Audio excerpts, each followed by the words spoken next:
भारत और चीन के बीच दरकते रिश्तों को सुधारने की कोशिश डोनाल्ड ट्रंप कर रहे हैं।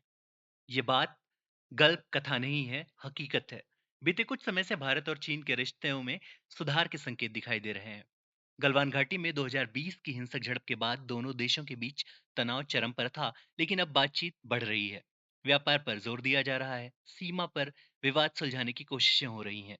इस बदलाव के पीछे कई वजहें हैं, लेकिन जानकारों का मानना है कि अमेरिकी राष्ट्रपति डोनाल्ड ट्रंप की नीतियां भी इसमें बड़ी भूमिका निभा रही हैं।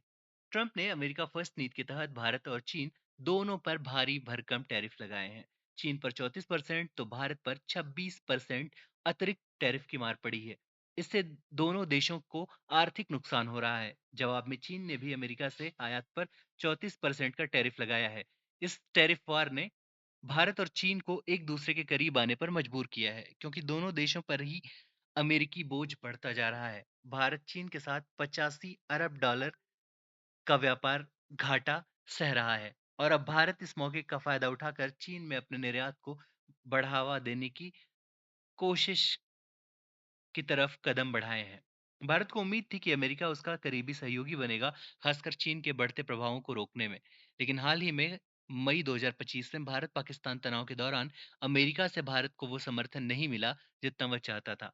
इसके उलट ट्रंप ने पाकिस्तान के सैन्य प्रमुख कासिम मुनीर से मुलाकात की, जिस पर भारत ने निजी तौर पर नाराजगी जताई। इसने भारत को यह सोचने पर मजबूर किया कि उसे अपनी रणनीति में बदलाव करना चाहिए। चीन के साथ रिश्ते सुधारने होंगे। चीन भी भारत के 1.4 अरब लोगों के विशाल बाजार की ओर देख रहा है। साथ ही यह अपने रियर अर्थ एलिमेंट्स के निर्यात पर लगे प्रतिबंधों को हटाने के लिए भारत के साथ सहयोग की मांग की है।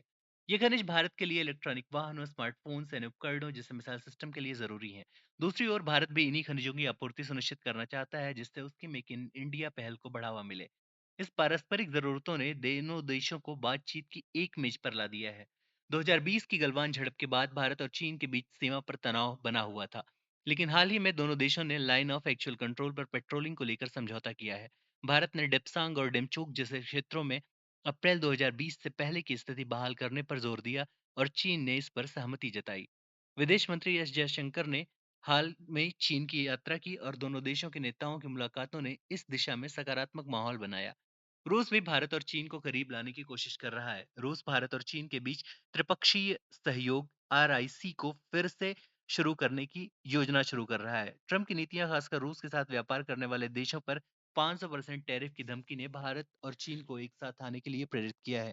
दोनों देश नहीं चाहते कि ट्रंप की अनिश्चित नीतियों की वजह से उनकी अर्थव्यवस्थाएं प्रभावित हों। ट्रंप की नीतियां और बयान अक्सर अनिश्चितता पैदा करते हैं। उनके टैरिफ और व्यापार नीतियों का असर न सिर्फ भारत और चीन बल्कि यूरोप और अन्य देशों पर भी पड़ रहा है। इससे भारत और चीन को लगता है कि उन्हें अपनी रणनीति खुद बनानी होगी।